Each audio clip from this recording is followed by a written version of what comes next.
2, 1. We are back, ladies and gentlemen. Cue that intro. We are back. Oh my god. Music playing in the background.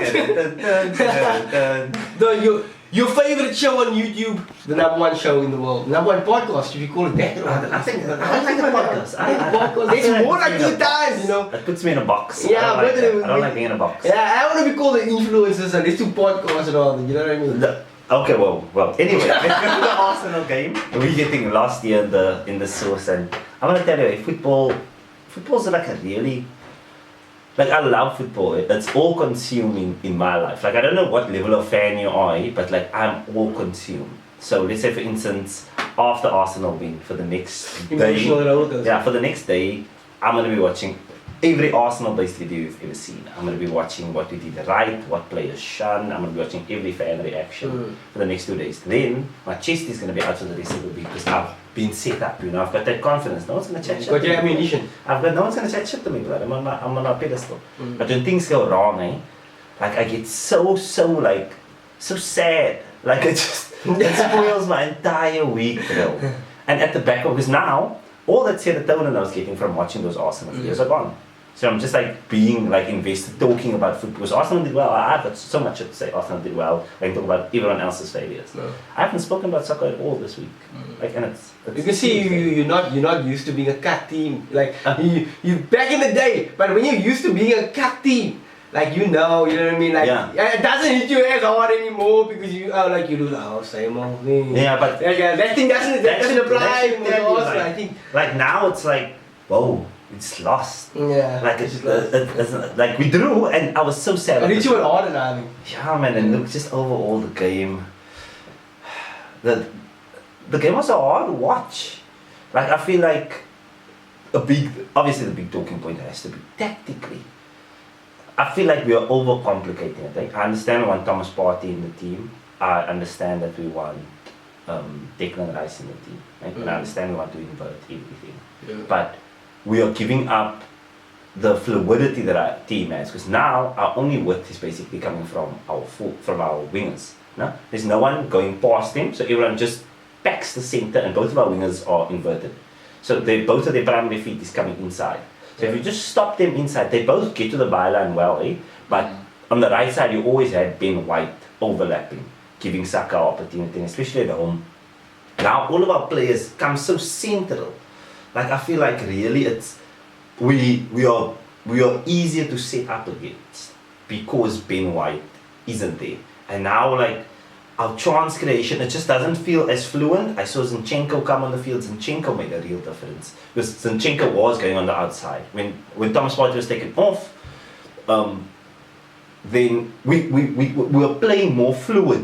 Zinchenko was going out on the wide, Ben White went out on the wide for like a section. Like there was more depth to our game. We could beat that first phase, you know, and we were just like passing the ball in circles. We go 1-0 down, fine, all good and well. We then start playing lovely. Like we're stinging, we're making opportunities. We scored the 2 goals within 3 minutes. Within 3 minutes, Fabio Vieira comes on, he changes the whole game. But in 3 minutes, everything is going well. The second we score our second goal, they go down to 10 men. And when they go down to 10 men, just stay with me.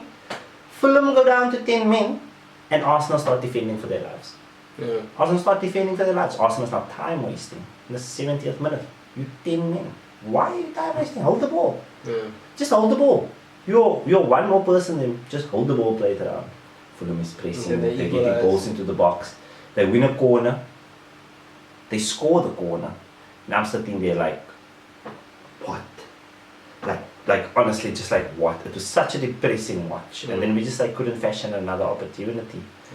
You know, I know you had so much to say about the Bukayo Saka thing. Look, obviously you know I want to shit on Bukayo Saka with like balls, but I can't like really.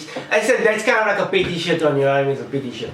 But like on your point, I think when you tend to, especially in those kind of like nitty-gritty kind of things, when you tend to take that 2-1 lead, and now you kind of change the. I've seen that just behind a couple of years ago, like did it once. When you kind of change your mindset in that moment and you start like kind of defending. Yeah. You've seen teams go into that kind kind of mindset. And then once that shock shit happens when they score that goal, it's almost like so hard to get back to like that flow of like That momentum. constant making chances. Because now it's like all about it's like that momentum shift. Now the other team is it's like a new breath of life. They have more in their lungs now because they Yeah. have something to hold on to now. And now you guys have to get out of defensive mindset and like really start going at it. You know what I mean? And I think that's difficult. I think that's a difficult switch to make if you like at the end of the game. It's hard to like get the tempo up when you've already killed the tempo. If that makes sense. Yeah. It's really hard to come back from that. I can see what you mean. And then also, oh my god, like can we talk about the Kai Havertz thing? And we can do what Kai Havertz, 100%. We can do what Kai Havertz. So Kai Havertz now for the first two games, I thought was playing really well. Some background information: Kai Havertz failed at Chelsea basically. Scored the Champions League goal. Without the Champions League goal, he's guaranteed a bust. Hasn't really done much at Arsenal. He's covered the most grounds. I was singing his praises last week, and then this week I actually saw something online that changed a lot of my view on Kai, and Loki kind of shocked me. I just saw a post saying what Kai, like Arsenal's top 3 transfers ever, and Kai Havertz is number 2. Yeah. Oh, he's number 2 as He's well. number 2. He's number 2. Before Declan was signed, he was our highest ever transfer fee. And then I saw a separate article about Arsenal's salary, like structures. And I was like, okay, Gucci. And then I go into it because the image said Arsenal's top earner will like confuse you.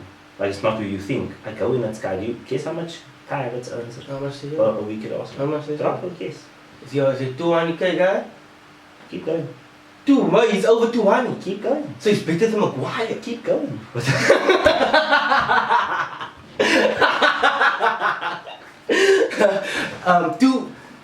No way, 230.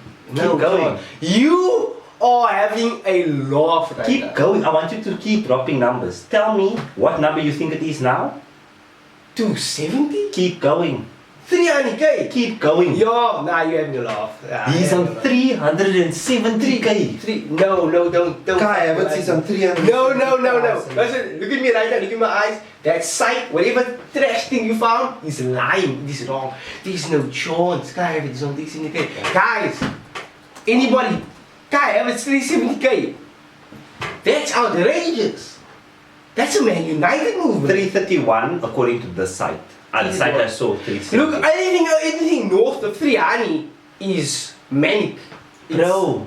See, Kai Havertz is not that kind of minerals, bro. Bro, how is he eating more than Declan? Declan's a British record transfer. Like, what is Kai Havertz actually done? Look, I get it, like, when you want to sign a player and you have to take their wages on as well, and like you have to maybe increase it. Maybe he was already banking at Chelsea. You guys want him really badly, so you guys had to like. Actually only makes sense. If he was at Chelsea and he's not this 230 at Chelsea, you gave him 331. See, that don't make sense to me. He That's was what 250 at Chelsea and then he goes to 331 at Arsenal. How though? Maybe you But, guys had the cap space for that. Maybe but kids no, don't like- spend money. And now based off that. Well, how long is his contract? 5. That is crazy shit. No. But look. Let's be fair. Let's not add those numbers. No, like, you have to add those numbers. Yeah, I know. Let's not You have use to. those numbers and now kind of like set that standard of his performances. Like now, because he's not necessarily doing well in what the second game of the season, third game. You have to. Now you want to look at his wages. I don't think so, bro. I think you. 330k? How do you know this on I say this because I'm a United supporter and this is what we cling to, bro. And, You know what I mean? and I've sat here and criticized United for years about your salaries. How many players have I crucified because of their Yeah. salaries? So it should only be righteous for you to crucify Kai.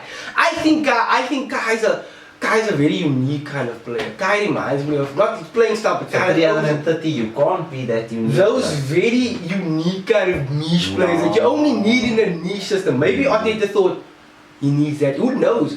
Maybe He might still a couple come of good, months from now you but might be eating your words. Look, it's not been enough. Give him That's- time. That's all I After can the say. season, then we could start having those conversations about wage and how much Okay. it costs, and like in terms of risk to reward factor, like signing him. But like right now, I think it will crush him for a channel this large. You know what I mean? And famous. or infamous, I don't know what the word is, to like start talking about his salary. What that spreading that narrative is dangerous. It is, and I do want to be supportive, but I was just stunned by that, and I thought I should bring it to you. I just had to present that to you. 65 million, Put it on the table. 330k. Yes, and it's big numbers. It's big numbers. Now we're kind of looking at it from a different kind of lens. Exactly. That's 331k a week. A week on my Must payroll pressing that fast. for five years. 5 years. But schools, okay, how about this? Schools you Champions League winner in a 1-0 win. Take it. Take it. Take my money now. Take it. Take my money now. So we go on. You know that these things are so kind of like fickle and borderline. In a moment where he does something like that, you forget that number. So I think he needs moments and times for you to think, okay, maybe, maybe. And he'll have some, unless he just completely falls off a cliff. He'll have some. So I think give him time. Yeah, give him time. Let's drop off my own depression. Let's talk about your adulation with United. My adulation. First I would like to say, I just start that saying that like United is definitely that toxic X. I haven't seen the toxic X. They will give you hell, and they'll just fucking fuck your brains out the next day, and you're like, oh my god, we love them. You know what I mean? I think in one moment we had gone down 2-0 in the first 3 minutes, and we just like, what? Everyone's hearts probably sank. And then United decided to actually like turn it up. And I think look, it was a counter-attack goal and it was a goal from a set piece. Like those happen. And sometimes those happen in the first 3 minutes. Those can come at you quick. I can't really fault like the system of playing necessarily. But what I can say is, in those games we tend to get outworked instead of out-talented a lot in those specific games. And I think that'll happen. That'll happen. We don't have that ability to impose a playing style upon anybody yet. You know what I mean? So like teams can still come at us like, oh, we're playing United, we can go in and counter and break it, and then actually can get bodied with the ball like crazy. So yeah, I can't criticize that too much because we didn't win the game at the end of the day, and we did play well after that calamitous start. You know what I mean? If we didn't, that would be a whole different kind of story. Yeah. There are definitely people I can signal out as like, okay, I think we could do better in these areas. But I think it's also too early to do that, you know what I mean? It's very early. And, yeah, it's very result based in the It's very result based in the beginning. You can only like call what you see. Yeah. On the day. And I know that it's gonna spark a very heated debate. I personally think that the Onana thing was shocking. We had this argument off camera. I'm gonna tell you now, the Onana thing now. Same with Kai, like I would want to protect him. I know you want to protect Onana, but I've never seen a goalkeeper in a one-on-one situation with all of his limbs off the floor. Like because when all of his limbs is off the floor and his feet is out in front of him, the top, like his hitbox is a square. It's like a rectangle. No? Yeah. Normally you spread yourself as a goalkeeper to make yourself big. He didn't only make himself small. He made himself levitate. It was shocking. Oh, nah. I've never seen anything humanly close to it. And this man is telling me, oh, any goalkeeper would have done that. Nah, that's not what I was saying. All I was saying is, look, in one-on-ones, you guys know, look, if you're a good striker, worth your salt, you're finishing it. And sometimes, like from what I saw, was that he had dominated him a couple of times, and sometimes they can make you dance. That was not a dance. Sometimes they can make you dance. Like they make us see us dance. They made so many keepers just dance with their ass. No, now you see, the thing is, the key to dancing is having your feet on the floor. That's the key to dancing. He was not dancing. Maybe he was doing capoeira, bro. And it wasn't even like a deep fake. Yeah. This man hesied. He put on a hesi. His hesitation got him levitated. Yeah. They got him bad. But no matter how good you are as a player, I've seen this in Barcelona plenty of times. Outrageously good defenders. They can get you bad. They can make you look stupid sometimes. And that was his moment in the Premier League for him to look stupid. I think it's the first of many. It's not even the first of many. I've seen a few now. I don't think it's a reflection on him as a goalkeeper. I just think those things are going to happen. Look at Darwin. Darwin, the keeper you praise so much. Do you remember what the narrative with Darwin was when we first came?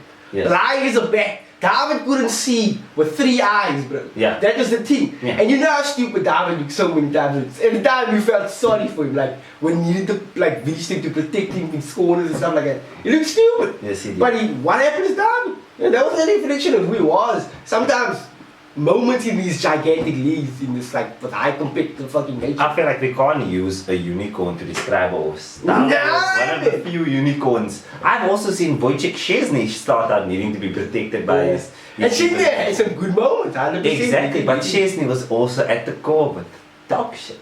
You know, and I'm saying Onana, from what I can see, he ain't that guy, but Onana is just, I'm not really bothered by it. I've now, in this time, I've seen them nearly score half a line against him. Yeah. I've seen them chip him from outside the box. I've seen them make him levitate. Mm. It's in 5 games. 5. And like I said, It's in 5 games. Yeah, There's yeah, levitated, yeah, so been like chipped that as from well. outside the box, saved from a penalty by VAR, almost costing you a game. Like, our pool of information is 5 samples. I'll give you, he's had a shaky start, yes. But I won't necessarily like kind of label him with that. You know what I mean? Like, oh, I will he's willingly. a break dancer, oh, he's bugging, whatever. But like on the players kind of like the players thing, you know what I mean? Like, besides Onana now, I get it. Onana's gonna be an easy target. But I think I'm actually pretty happy that Luke Shaw is injured because I feel like I have just always had I have beef with Luke Shaw. I just don't think sometimes is enough for me. You know what I mean? And I think we definitely need to add more physicality and like workhorse like mentality into our team, like maybe into our midfield. Maybe I'm happy if we get Kuka. That's great. It's something new, something different. But maybe give me another extra midfielder, and we definitely need to work on that physicality. I see you guys have made a inquiry about Højbjerg from Tottenham. Yes, I love that. I've always been a big fan of Højbjerg. Mhm. If you gave me a choice between Højbjerg, Gravenberg, and Amrabat, I'll take Højbjerg with my eyes closed. Højbjerg is I think Højbjerg is he's top. a baller. And he is exactly what we need right now.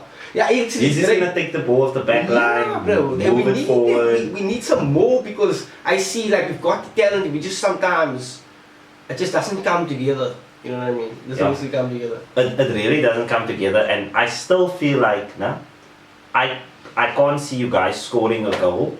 Like if the ball isn't crossed from the edge of the box, the exact edge. It's like a specific spot, you know, here's the little Yeah, square. yeah. On that corner, when the ball comes in from there, you guys score goals. Yeah. You know, you don't score goals from the byline much, and like all of your goals, it's just like I feel like you are very cross heavy. Yeah, and you know what's funny about that? Mm. Like a couple of years ago, I was bitching about the fact that we couldn't score crosses. We did like back in the days that was our bread and butter. But Yeah. like we were still in that department. But now, like we start the season, that's kind of been like mostly where our goals have kind of come from. And so we had to see play that. through no one. Casemiro has scored a lot of headers for us. Actually, I can't think about it. Casemiro is out here in the box, a fox. You know. But I'll much more take it, than- bro. And I like. I even want more byline goals as well. Like I like that. Yeah, but I don't think you score by you score that specific crossbar. Mm. And I think you must just add more diversity to your play. Yeah. I like- honestly think, because all your threat is still from crosses. Yeah. You either play over the top or cross, you never play through a team. Yeah. I've never seen you break lines. You know? You saw straight over the top, or you saw around, but you never go through it. But I think in time we will break lines, eh? But I think right now we set up for that kind of game. It's also difficult for United to just break teams down like that. We aren't slick like that. Like United supposed we know we aren't slick like I that. thought that's the football Yeah, you're forgetting. There are times, bro. There are times we can surprise you with that kind of thing, but it's not a hallmark of a United of this side right now for a while. It doesn't mean that. Even with Ollie, it's been more like counter-attack. We aren't gonna be breaking you down with like fucking prime Barca. We're gonna do that. That's not gonna happen. But if it does happen, that's great. That's aspirational to get there. You know what I mean? It's difficult, man. It really is difficult. I think you guys have that ability actually to kind of break teams down like that. We do, but... And you guys also score a lot of cross byline goals as well. No, we With score Saka. thousands of byline goals. Yeah. We don't score cross goals at all. Yeah. We don't score from that crosses, we score from bylines. Yeah. Cutbacks, constant cutbacks. That's where all of our goals come from. You know, and look, talking about United, let's do a quick little preview of the Arsenal United game. I want score predictions. You want to go straight? I want to go straight to the score predictions. What do you think the scoreline's going to be on Sunday afternoon at the end of the game? Difficult, bro. It's so, you know what, it's so difficult to like kind of get a grip of what United's performance is going to look like. I think you guys are gonna beat us because I just don't see us. We don't. As much as that hurts to say, I don't think we necessarily seem like ready for the challenge just yet. United could surprise me, 100%, but I just don't think. I see that you guys beat us, so it's gonna be a draw. But we just don't look ready yet. We don't look like on the mark ready yet. I'm telling you straight 2-1. You still politicking a lot. You still telling me so many things. I have to give an excuse why I don't have any faith in the team. 2-1. What is your scoreline? Tell me straight. 2-1. Same with chess. 2-1 Arsenal. Yeah. 2-1 Arsenal. Let me think. Give me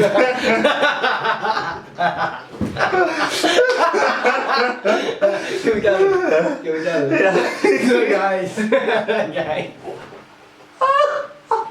Guys, we've just come to the decision that our cameraman is indeed He's gone.